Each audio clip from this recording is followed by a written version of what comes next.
ले लीजिए, शुक्रवार का दिन। तो कहोगे गुरुजी ये कथा कहां से निकाल के लाए हो? तो विष्णु पुराण में से आप उसको स्मरण कर सकते हो। काय में से? विष्णु पुराण में से। एक पात्र में देसी गाय का दूध, जल उसमें रखकर, और आपके यहाँ अगर लड्डू गोपाल हो, यदि आपके घर में ठाकुर जी हो, लड्डू गोपाल हो, विष्णु जी का कोई स्वरूप हो, श्री हरि का कोई स्वरूप हो, तो उस पर शुक्रवार के दिन आप संध्या के समय पर दुर्वा डालकर उस दुर्वा से अगर लक्ष्मी जी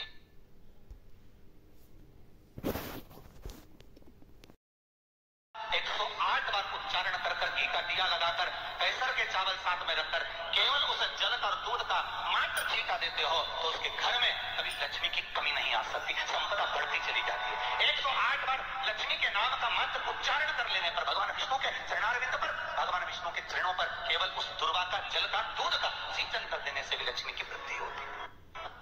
मृत्यु लोक में रहने वाला मानव अगर धन्वंतरी की पूजन करता है, धनतेरस के दिन कार्तिक महीने में पड़ने वाली सुंदर त्रयोदशी तिथि को जो धन्वंतरी की पूजन करेगा, उसके घर से लक्ष्मी कभी बाहर नहीं जाती। जिससे बोले तो किसान, प्रभु प्रभु आप मुझे वो उपाय, आप मुझे वो पूजा का प्रयोग, आप मुझे वो महत्व उस धन्वंतरी पूजन का, उस धनतेरस की पूजन का बता दीजिए जिससे मेरा कल्याण हो जाए। नारायण के चरणों को पकड़कर कहा, नाथ आप क्यों आए हो ये बताओ। भगवान ने कहा, आपको मालूम नहीं, मैं लक्ष्मी को लेने आया हूं, पर लक्ष्मी को तो मैं अपने यहाँ रखना चाहता हूँ नाथ, मैं इसको छोड़ नहीं सकता, मैं लक्ष्मी जी को छोड़ नहीं सकता, मैं इनको लेकर किसान रोने लगा। तब भगवान नारायण ने धनतेरस की पूजन का महत्व, भगवान ने धनतेरस की पूजन का महत्व समझाया।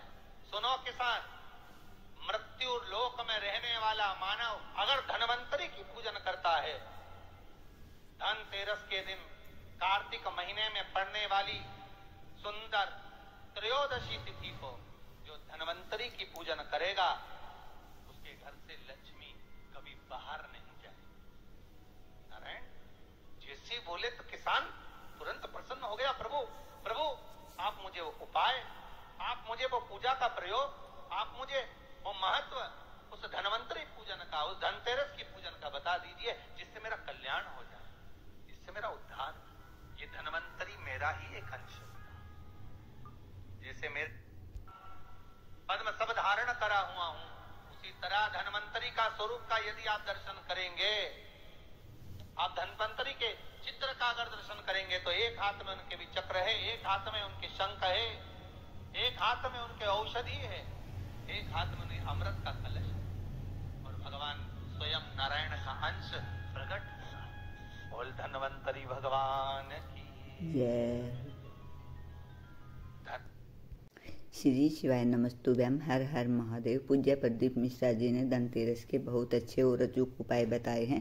पूज्य प्रदीप मिश्रा जी ने बताया है कि शुक्रवार के दिन अगर हम आंवले के पेड़ के नीचे थोड़ी सी हल्दी समर्पित करके एक लोटा जल समर्पित करते हैं तो हमारे घर से कभी भी लक्ष्मी माता रुष्ट नहीं होती। और पूज्य प्रदीप मिश्रा जी ने एक ब्राह्मण की कथा बताई है कि कैसे लक्ष्मी उसके घर से जा रही थी। प्रदीप मिश्रा जी की कथा और उपाय बहुत अच्छे होते हैं। अगर आप भी चाहते हैं कि आपकी कोई मनोकामना अधूरी है और वो पूरी हो जाए, तो उसके लिए पूज्य प्रदीप मिश्रा जी के उपाय अपनाकर आप भी अपनी मनोकामना पूरी कर सकते हैं। उसके लिए मेरे चैनल को लाइक, कमेंट और शेयर जरूर कीजिएगा। मेरा चैनल है धार्मिक वीडियो पूनम शर्मा।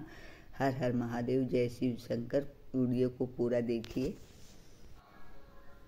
कहते हैं धन्वंतरी भगवान का प्रागट्य जब हुआ था तो भगवान शंकर ने धन्वंतरी देव को देखकर कहा, वाह रे प्रभु वाह, क्या सुंदर स्वरूप धारण कर आए हो प्रभु।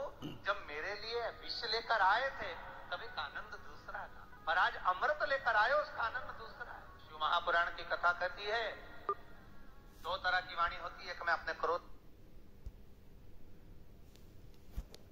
दे दिया, गालियां दे दी, और एक शब्द अमृत का मीठा बोल दिए, प्रेम की वाणी बोल दी, उसका एक आनंद दूसरा है, उसका एक संबोधन दूसरा है। एक विष लेकर आ रहा है, एक अमृत लेकर आ रहा है। शिव जी कहते हैं जो अमृत लेकर आ रहा है उसका आनंद ही दूसरा है, उसके चेहरे की चमक ही दूसरी।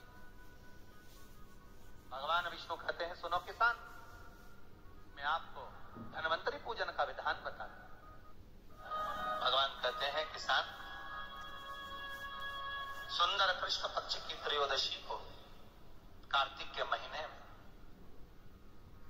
धनवंतरी देव का पूजन, धनतेरस का पूजन माना जाता है। सुनो किसान, इस सुंदर भूमि पर देसी गाय का गोबर से लीपन कर कर, सुंदर जल से लीपन कर कर, वहां एक सुंदर चौक को पूर कर, आप सभी को ज्ञात होगा कि चौक पूरने में रंगोली का प्रयोग नहीं होता। आप लोगों को मालूम होगा चौक पूरने में रंगोली का प्रयोग नहीं होता। आप लोगों को मालूम होगा चौक पूरने में आटा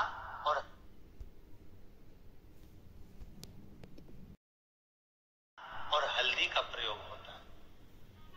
काय का प्रयोग होता है? आटे और हल्दी का प्रयोग। आटे हल्दी का प्रयोग क्यों होता है?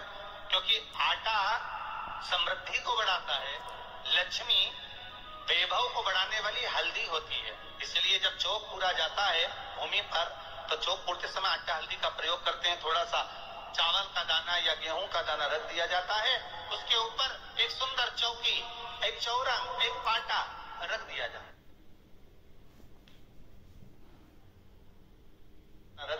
है। उसके ऊपर एक सुंदर चौकी, एक चौरंग, एक पाटा रख दिया जाता है। बता रहे हैं उसके हिसाब से, उसके अनुसार आप लक्ष्मी का पूजन, धनतेरस का पूजन करें। चौकी लगाएं, चौरंग लगाएं, पाटा लगाएं, उस पाटे पर एक सुंदर लाल वस्त्र धारण करा दे, लाल वस्त्र बिछा दें। एक थाली लें, उस थाली पर रख दिया जाता है, उसके ऊपर एक सुंदर चौकी, एक चौरंग, एक पाटा रख, कंकु से, रौली से, कुंकू से गिला कर स्वस्तिक का निर्माण कर। चांदी का सिक्का हो, अगर चांदी का सिक्का नहीं हो, चांदी का कॉइन नहीं हो, तो अपने घर का 1 का सिक्का, 2 का सिक्का, 5 का सिक्का, 10 का सिक्का, जो भी आपके घर में हो वो कॉइन ले महाराज, उसको थाली के अंदर रख दें स्वस्तिक के ऊपर। फिर पूज्य प्रदीप मिश्रा जी ने धनतेरस का बहुत अच्छा उपाय बताया है और बताया है कि हमें कैसे रंगोली बनानी है और कैसे उसके ऊपर एक चौकी लगानी है। चौकी के ऊपर लाल रंग का कपड़ा लगाना है और उसमें एक चांदी का या जो भी 1 रुपये का सिक्का हमारे पास है उसके ऊपर लाल रंग की रोली लपेटकर उसमें रख देना है और 7 दीपक हमें लगाने हैं उसके अंदर, और सभी में 1-1 कमलगट्टा डाल देना है और माता लक्ष्मी की मूर्ति को वहां स्थापित कर देना है। ऐसा करके सभी दीपक जलाएं और अपने घर के चारों तरफ घुमाकर 1-1 दीपक, एक बाहर दरवाजे पे, एक मंदिर में और 1-1 अपने घर की सभी चौखट पर रख देना चाहिए। इससे माता लक्ष्मी प्रसन्न होती है और हमारे घर में माता लक्ष्मी की कृपा बनी रहती है। धनतेरस के पूज्य प्रदीप मिश्रा जी ने बहुत अच्छे और अचूक उपाय बताए हैं। आप भी ये उपाय करके माता लक्ष्मी को प्रसन्न करके दिवाली पर अपने घर ला सकते हैं। हर हर महादेव।